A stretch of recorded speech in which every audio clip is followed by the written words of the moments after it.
বাংলাদেশের স্মার্টফোন মার্কেটে বেশ জনপ্রিয় একটি ডিভাইস হলো ইনফিনিক্স নোট 30 প্রো।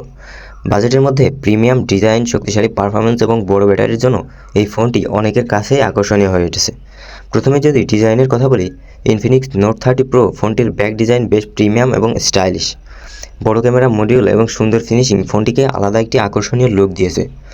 ডিসপ্লের কথা বললে ফোনটিতে রয়েছে 6.67 ইঞ্চির অ্যামোলেড ডিসপ্লে, সাথে রয়েছে 120 হার্টজ রিফ্রেশ রেট।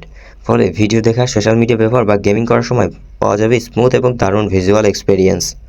পারফরমেন্সের জন্য এতে ব্যবহার করা হয়েছে মিডিয়াটেক হেলিও G99 চিপসেট, যা দৈনন্দিন কাজ, মাল্টিটাস্কিং এবং গেমিংয়ের জন্য বেশ ভালো পারফরমেন্স দেয়। ক্যামেরা সেকশনের কথা বললে ফোনটির পিছনে রয়েছে 108 মেগাপিক্সেলের প্রাইমারি ক্যামেরা, যার মাধ্যমে ডিটেলস এবং ক্লিয়ার ছবি তোলা সম্ভব। আর সামনে সেলফির জন্য রয়েছে 32 মেগাপিক্সেল ফ্রন্ট ক্যামেরা। এবার আসি ব্যাটারির দিকে। ইনফিনিক্স নোট 30 প্রো ফোনটিতে রয়েছে 5000 mAh-এর শক্তিশালী ব্যাটারি, যা সাধারণ ব্যবহার করলে সহজেই সারাদিন ব্যাকআপ দিতে পারে।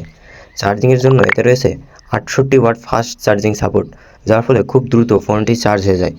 বাংলাদেশের বাজারে ইনফিনিক্স নোট 30 ফোনটির দুইটি ভেরিয়েন্ট পাওয়া যাচ্ছে, যার 8GB র্যাম ও 256GB স্টোরেজের প্রাইস হচ্ছে 27,999 টাকা, তার মানে 28,000 টাকা। আর অন্য একটি ভেরিয়েন্ট হলো 12GB র্যাম ও 256GB স্টোরেজ, যার প্রাইস হচ্ছে 29,999 টাকা, তার মানে 30,000 টাকা। এছাড়াও ফোনটিতে রয়েছে ডুয়াল স্পিকার সিস্টেম, যা গান শোনা, ভিডিও দেখা এবং গেমিংয়ের সময় দারুণ সাউন্ড এক্সপিরিয়েন্স দেবে। সব মিলিয়ে বড় ব্যাটারি, শক্তিশালী পারফরমেন্স, ভালো ক্যামেরা এবং প্রিমিয়াম ডিজাইনের কারণে ইনফিনিক্স নোট 30 প্রো বাজেটের মধ্যে একটি চমৎকার স্মার্টফোন হতে পারে। তো দর্শক, মূলত এই ছিল আমার আজকের ভিডিও। ভিডিওটি ভালো লাগলে অবশ্যই একটি লাইক করবেন, আর এমন টেক ভিডিও সবার আগে পেতে আমার চ্যানেলটি সাবস্ক্রাইব করে পাশে থাকবেন। ধন্যবাদ সবাইকে।